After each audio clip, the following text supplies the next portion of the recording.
আমন্ত্রণ সব খবরে আপনাদের সঙ্গে আছি আমি নাবিলা সোহার। রাজধানীতে বিএনপি ও জোট প্রার্থীরা জোরে সোরে চালাচ্ছেন প্রচারণা। বুধবার ঢাকার সব আসনেই গণসংযোগে ব্যস্ত ছিলেন প্রার্থীরা। ভোটারের দাঁড়ে দাঁড়ে ঘুরছেন সবাই। নির্বাচনে জয়ের ব্যাপারেও আশাবাদী তারা। নিজ নিজ নির্বাচনী এলাকার সমস্যা নিরসনে প্রতিশ্রুতি দিচ্ছেন বিএনপি প্রার্থীরা। রাজধানীর মতিঝিলে নির্বাচনী মিছিল করে বিএনপি সমর্থকরা। মিছিলে অংশ নেয় শাহজাহানপুর, মতিঝিল, পল্টন ও শাহবাগ থানা বিএনপি, যুবদল, ছাত্রদল, মহিলা দল সহ বিভিন্ন অঙ্গ সংগঠন। এর আগে ব্রাদার্স ক্লাব মাঠে নির্বাচনী পথসভা করেন ঢাকা ৮ আসনের বিএনপি প্রার্থী মির্জা আব্বাস। বলেন, নির্বাচন বানচাল করতে চক্রান্ত করছে একটি পক্ষ। তিনি আশ্বাস দেন, নির্বাচনের আগে ও পরে বিএনপি দেশকে শান্ত রাখবে। যে কোনো উস্কানির মুখে আপনারা শান্ত থাকবেন, কারণ বিজয় আমাদের দ্বার প্রান্তে ইনশাআল্লাহ। এই বিজয়কে অন্য কেউ যাতে অন্য খাতে প্রবাহিত করতে না পারে সেদিকে আপনারা খেয়াল রাখবেন। ঢাকা ১৬ আসনে গণসংযোগ করেন বিএনপি প্রার্থী আমিনুল হক।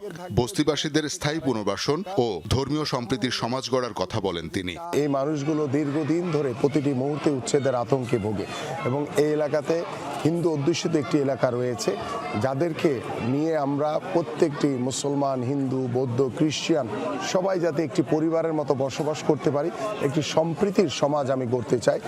রাজধানীর ওয়ারি ৩৯ নং ওয়ার্ডে নির্বাচনী প্রচারণা চালান ইশরাক হোসেন। আগামী ১২ ফেব্রুয়ারির পরে তখন তো আমি আর প্রার্থী থাকবো না, যাই হোক, কিন্তু আমি আপনাদের এই গ্যাসের সমস্যাটা সমাধান করার জন্য যে উদ্যোগটা নিয়েছি সেটা দ্রুততম সময়ে বাস্তবায়ন করার জন্য আমি জোরালো ভূমিকা রাখবো ইনশাআল্লাহ। সকালে তেজগাঁও শিল্পাঞ্চলে প্রচারণা চালান ঢাকা ১২ আসনের বিএনপি জোট প্রার্থী সাইফুল হক। নানা জায়গায় হুমকি দিচ্ছেন, এক ধরনের সন্ত্রাস তৈরি করবার একটা তৎপরতা আছে, আর কালো টাকার ছড়ানোর একটা লক্ষণ ইতিমধ্যেই আমার কানে এসছে। পাইকপাড়া এলাকায় গণসংযোগ করেন সানজিদা ইসলাম তুলি। তিনি বলেন, মানুষ সহিংসতা চায় না, সবাই নিরাপদে নিজের ভোটাধিকার প্রয়োগ করতে চায়। সুষ্ঠু একটা নির্বাচন নিরাপদ যেন হয় সবার জন্য, এবং যেই জায়গাগুলোতে নিরাপত্তাহীনতা দেখা যাচ্ছে সেগুলোতে ইমিডিয়েট অ্যাকশন যেন দেখা যায়, ভিজিবল। গণসংযোগ করেন ঢাকা ৯ আসনের বিএনপি প্রার্থী হাবিবুর রশিদ হাবিব। আমার আগে আমরা, আমাদের আগে দেশ, ক্ষমতার আগে জনতা, সবার আগে। ঢাকার ৪ নম্বর আসনের অলিগলি ঘুরে নির্বাচনী প্রচারণা চালান তানভীর আহমেদ রবিন। এলাকার সমস্যা সমাধানে সবাইকে নিয়ে কাজ করার প্রতিশ্রুতি তার।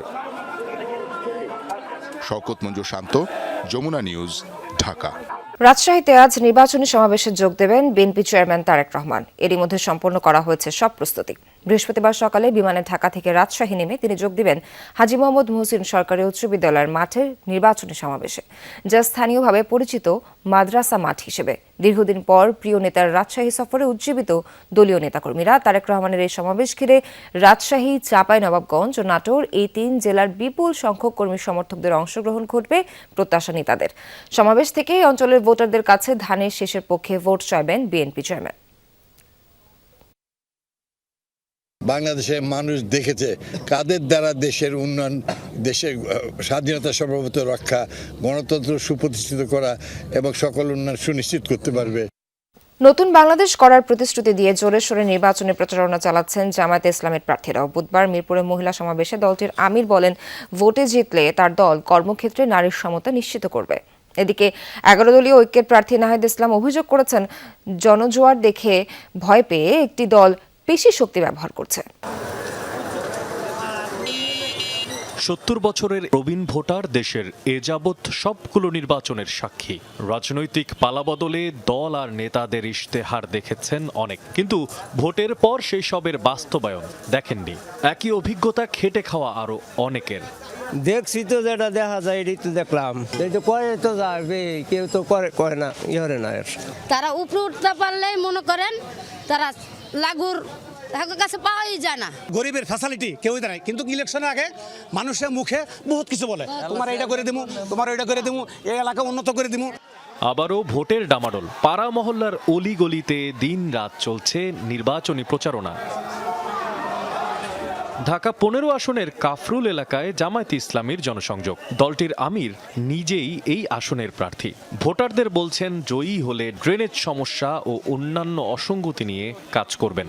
এখানে কোনো ভালো মেডিকেল ফ্যাসিলিটি নাই, আমরা এইগুলা ঘুরে ঘুরে দেখছি আর আমরা ভবিষ্যতের জন্য রূপকল্প তৈরি করছি। আল্লাহ সুযোগ দিলে যদি আমরা রাষ্ট্রের দায়িত্বে যাই, তাও আমরা জানপ্রাণ দিয়ে রাষ্ট্রের ট্রেজারি থেকে আমানতদারির সাথে এটা করব। বিকেলে মণিপুর বালিকা উচ্চ বিদ্যালয় মাঠে মহিলা সমাবেশে যোগ দেন জামায়াত আমির। বলেন কর্মক্ষেত্রে নারী পুরুষ সমানভাবে কাজ করবে আর তা নিশ্চিত করবে জামায়াত। ক্ষমতায় গেলে নারীর শতভাগ নিরাপত্তার দায়িত্ব জামায়াত নেবে বলেও প্রতিশ্রুতি দেন তিনি। পুরুষদের মতো নারীরাও কর্মক্ষেত্রে সমান অবদান রাখবেন, সম্মান এবং নিরাপত্তার সাথে আমরা তার যে কোনো মূল্যে নিশ্চিত করবো ইনশাআল্লাহ। চলাচলের জন্য বড় শহরগুলোতে আলাদা বাস সার্ভিস থাকবে, পিক আওয়ারে তাদের জন্য আলাদা গাড়ি থাকবে। পুরুষদের অসুবিধা নাই, মাইলের পর মাইল হাঁটবে। কর্মক্ষেত্রে মায়েদের জন্য সেখানে বেবি কর্নার থাকবে, ব্রেস্ট ফিডিং কর্নার থাকবে, ডে কেয়ার থাকবে। ঢাকা 11 আসনের 11 দলীয় ঐক্য মনোনীত প্রার্থী নাহিদ ইসলাম গুদারাঘাট 6তলা মসজিদের এলাকায় গণসংযোগ করেন। বলেন জোট বিজয়ী হলে প্রথম দায়িত্ব হবে জুলাই সনদ বাস্তবায়ন করা। 11 দলের পক্ষে জনজোয়ার দেখে ভয় পেয়ে পেশি শক্তি ব্যবহার করছে প্রতিপক্ষ। 11 দলের পক্ষে জনজোয়ার তৈরি হয়েছে, সেই জনজোয়ারকে তারা ভয় পাচ্ছে, তাদের প্রতিদ্বন্দ্বীকে তারা ভয় পাচ্ছে। ফলে তারা সন্ত্রাসী কার্যক্রমের মাধ্যমে, বল প্রয়োগের মাধ্যমে নির্বাচনে বাধা তৈরি করার চেষ্টা করা হচ্ছে। কমলাপুর রেল স্টেশন এলাকায় ঢাকা 8 আসনে 11 দলীয় জোটের এনসিপি প্রার্থী নাসির উদ্দিন পাটোয়ারি নির্বাচনী গণসংযোগে গিয়ে প্রতিশ্রুতি দেন সন্ত্রাসী কর্মকাণ্ড, চাঁদাবাজি বন্ধ করবেন তিনি। অবকাঠামো থেকে শুরু করে সবকিছু উন্নয়নের জন্য আমাদের এই যে ব্যুরোক্রেসি রয়েছে, বিভিন্ন এস্টাবলিশমেন্টের অংশ রয়েছে, ওইখানে পরিবর্তনের সূচনা করতে হবে। এর আগে ঢাকা 10 আসনে জামায়াত মনোনীত প্রার্থী ধানমন্ডি এলাকায় নির্বাচনী গণসংযোগ করেন। রাস্তাঘাট ও ড্রেনেজ ব্যবস্থার উন্নয়ন, জলাবদ্ধতা ও পয়ঃনিষ্কাশন সমস্যার সমাধানের অঙ্গীকার করেন তিনি। বাড়াবাড়ি হচ্ছে, কিছুটা আমাদের মহিলা কর্মীদেরকে থ্রেট করা হচ্ছে, নির্বাচনের মাঠে আমাদের লোকদেরকে ভয়ভীতি দেখানো হচ্ছে যে এই মার্কায় ভোট দিলে পরবর্তী সময় ঘরে ফিরতে পারবে না, একই বয়ান করা হচ্ছে। ঢাকা 12 আসনের তেজতুরি বাজার রোডে প্রচারণা চালান স্বতন্ত্র প্রার্থী সাইফুল আলম নীরব। সাধারণ ভোটারদের ভয় ভীতি দেখানোর অভিযোগ করেন তিনিও। আমি আপনাদের কাছে অঙ্গীকার করছি, এই এলাকা থেকে আমি মাদক মুক্ত করব, এই এলাকা থেকে আমি সন্ত্রাস মুক্ত করব, এই এলাকা থেকে আমি চাঁদাবাজ মুক্ত করব। মশিউর অনিক, যমুনা নিউজ, ঢাকা। শেরপুরে বিএনপি ও জামায়াতের সংঘর্ষের ঘটনা ঘটেছে। সংঘর্ষে আহতদের হাসপাতালে চিকিৎসা দেওয়া হয়। গুরুতর আহত 3 জনকে ময়মনসিংহ মেডিকেল কলেজে নেওয়ার পথে ঝিনাইগাতী উপজেলা জামায়াতের সেক্রেটারি রেজাউল করিম মারা যান। উপজেলা প্রশাসন আয়োজিত ইশতেহার পাঠ অনুষ্ঠানে চেয়ার বসাকে কেন্দ্র করে শুরু হওয়া সংঘর্ষে আহত হয়েছেন অর্ধশতাধিক। শেরপুরের ঝিনাইগাতীতে উপজেলা প্রশাসনের উদ্যোগে নির্বাচনী ইশতেহার পাঠ অনুষ্ঠানে চেয়ারে বসাকে কেন্দ্র করে বিএনপি জামায়াতের নেতাকর্মীদের মধ্যে শুরু হয় হট্টগোল। মুহূর্তে রূপ নেয় ধাওয়া পাল্টা দেওয়া ও সংঘর্ষে। মঞ্চের সামনে রাখা কয়েকশো চেয়ার ভাঙচুর করা হয়। এ সময় কয়েকটি মোটরসাইকেলে দেয়া হয় আগুন।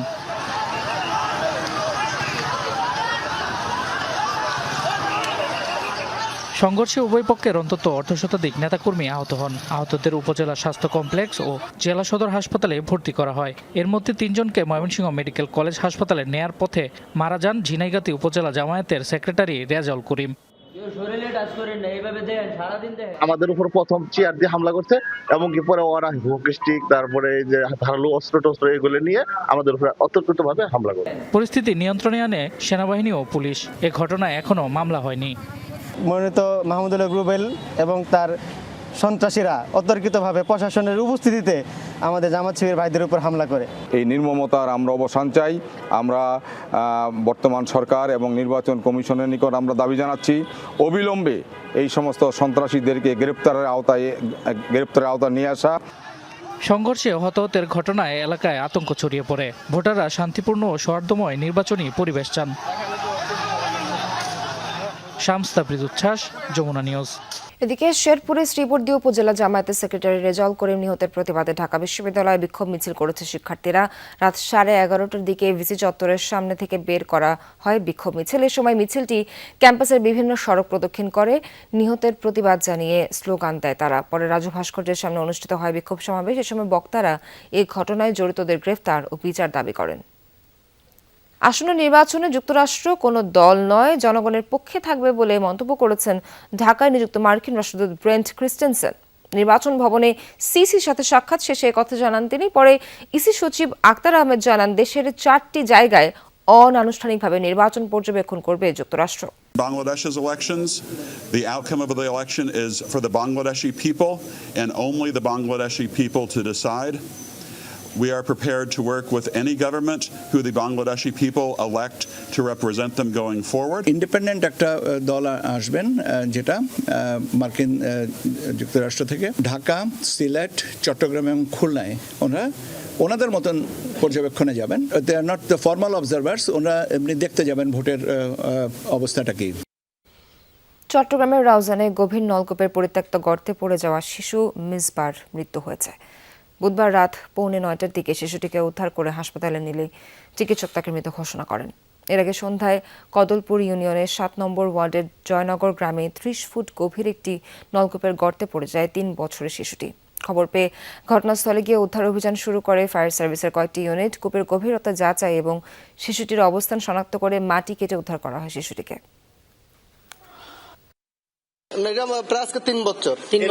এরকম পরে হচ্ছে বর্তমানে এখনো 21 ফুট মতো আছে। ট্যাঙ্ক পরে গাছের মধ্যে ডিপোর গাছের মধ্যে ওইটা সরকারের গাছের মধ্যে ট্যাঙ্ক ঢুকিয়া কেন পড়ে গেছে।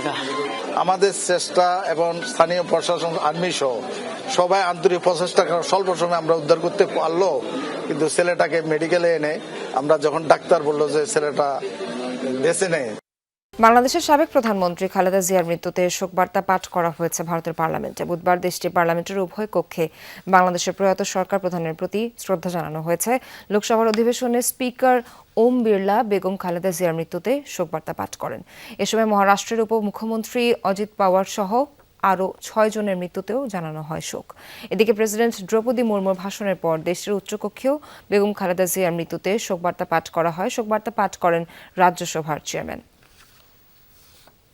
জাতীয় নির্বাচন ও গণভোট নিয়ে মতভেদ থাকলেও এবারে নির্বাচনের সাফল্যের ওপর নির্ভর করছে বাংলাদেশের গণতান্ত্রিক রূপান্তর, এমন মন্তব্য করেছেন প্রধান উপদেষ্টা বিশেষ সহকারী অধ্যাপক আলী রিয়াজ। বুধবার গুলশানে বাংলাদেশ এন্টারপ্রাইজ ইনস্টিটিউট আয়োজিত গোল টেবিল বৈঠকে ডক্টর আলী রিয়াজ বলেন, রাজনৈতিক দলগুলোর ব্যর্থতায় দেশে গণতন্ত্রের স্থায়ী রূপ প্রতিষ্ঠা হয়নি। গণতন্ত্র প্রতিষ্ঠায় অন্তর্বর্তী সরকারের ভূমিকা সীমিত, এখানে রাজনৈতিক দলগুলোর ভূমিকায় মুখ্য বলে মন্তব্য করেন তিনি। ফ্যাসিবাদ ও তার দোসররা ছাড়া আর কেউ সংস্কারের প্রয়োজনীয়তা অস্বীকার করে না বলে মন্তব্য করেন জামায়াতে ইসলামের মুখপাত্র অ্যাডভোকেট এহসানুল মাহবুব জুবায়ের। আমরা কিভাবে আমাদের নারীদের সুরক্ষা দেব, যেখানে একজন নারী কর্মী ভোট চাইতে গিয়ে তাকে আঘাত করা হচ্ছে, তার হিসাব খুলে নেওয়া হচ্ছে, তার কাপড় খুলে নেওয়া হবে, তার মোবাইল নিয়ে নেওয়া হচ্ছে, অথচ সম্পূর্ণ অন্যায় এবং অসত্যভাবে বলা হচ্ছে যে তিনি জান্নাতের টিকিট অমুক টিকিট করছেন, তিনি নাকি বিকাশের নাম্বার দিয়েছেন, এটা দিয়েছেন। অসত্য একটা কথা। 1972 সালে, 1991 সালে এবং 2009 সালে বাংলাদেশের রাষ্ট্র ব্যবস্থার গণতান্ত্রিকীকরণের যে সুযোগ তৈরি হয়েছিল, সেটি রাজনৈতিক দলগুলো ভাবে উপলব্ধি করতে ব্যর্থ হয়েছিলেন বলেই আমার ধারণা।